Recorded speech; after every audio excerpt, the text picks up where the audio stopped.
Hello everyone, welcome to another video. It's been a little while, but I am sharing through Substack and I'm really excited to share Renaissance Woman with YouTube. And the first video that I want to share with you guys is all about a trip to England that I took recently with my family. We visited London, Oxford, Windsor Castle, and the Jane Austen House, in addition to rambling through the English countryside. So one morning we boarded a train to London from the place that we were staying in the countryside, and we went straight over to Westminster Abbey. The train dropped us off right next to Big Ben, so we got to admire it from the outside, and we actually got to go into Westminster Abbey, which was absolutely incredible. I've been to England a few times and have never been inside the Abbey, and after watching The White Queen, it's a television show recently, I had the personalities of a lot of the kings and queens who are buried there in my mind's eye, so it really just gave this interesting perspective. Of course, I don't know if that is true to the characters or exactly how accurate that show is, but it still kind of created this interesting effect where I felt like I knew the people that were buried there in a little bit of a different way, but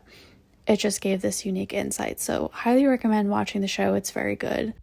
It really just kept blowing my mind seeing all of these kings and queens here that, I don't know, you grow up hearing about and learning about in history class, and seeing it come to life before your eyes is just really mind-blowing, and I still feel like I haven't completely processed it. Part of me is like, well, they're dead and it's history, but another part is like I have this whole vision of the history and the things that happened in my mind, and the people that actually made all of this happen are right here.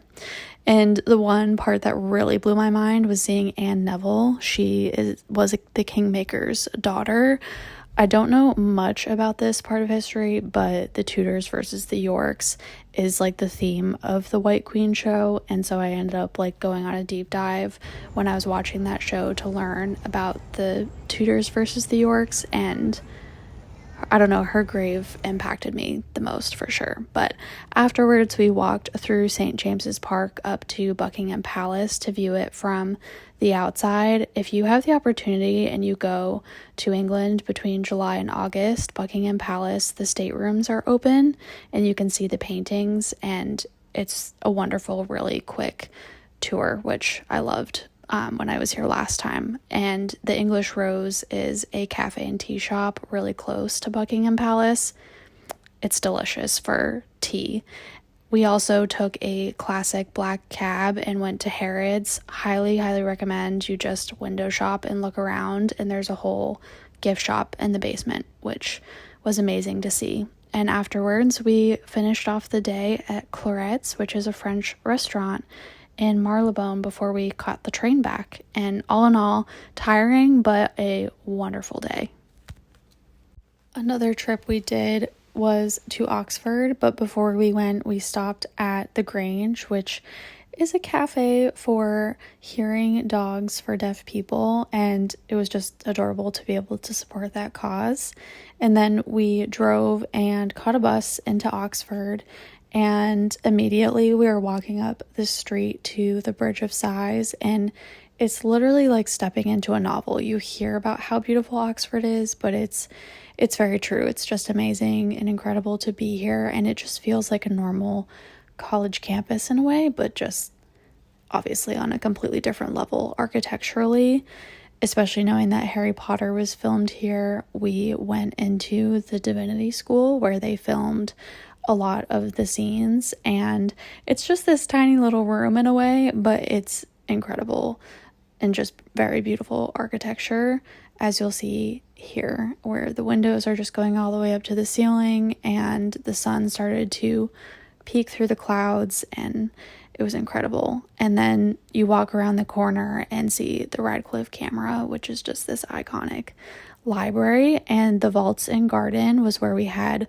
lunch, and it has a view directly onto the Radcliffe camera, so it was just a wonderful lunch spot to sit and rest and take in the view without feeling exhausted. And then in St. Mary's Church, a man gave us a recommendation. I believe he was a professor, and he told us to wait until 2 p.m. when All Souls College opened. It's a very prestigious school, and they have a beautiful courtyard that overlooks the Radcliffe camera, and is just so it's just so quiet in there, and there's this beautiful church. So very glad that we got that tip.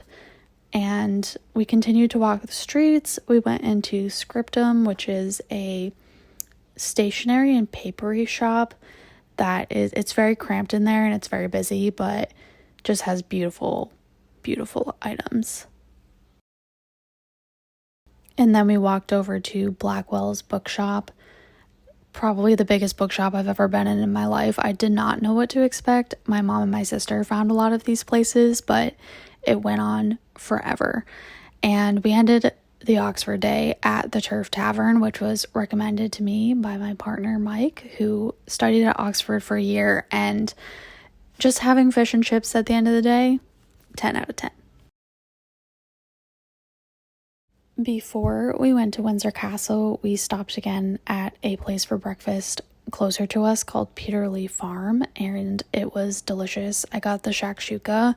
So many moms and babies in there, but it was really cute to see everyone in the community coming together in these small little places. And then we just caught the changing of the guard. Again, I did not know what to expect, and they played some modern songs, and it was a whole performance, but it was so crowded. We went on the weekend, so definitely recommend trying during the week. And this cat ran across the field in the middle of the show, and he honestly kind of stole the show for everyone. But yeah, so we couldn't really see very well. We did not stay to watch the whole thing, but again, it was really cool to experience. And you couldn't take photos and videos inside of Windsor Castle. You also can't in Buckingham Palace, and I imagine it's because it's a private residence for the king, but the outside was absolutely amazing and beautiful to see. And we walked around the grounds, and again, it was a nice, like, quick and easy tour. It wasn't like an all day thing. So we went and had a late lunch at the Shambles, which was a really cute place that I did not take a video of, afterwards before heading home. And we had dinner closer to our Airbnb.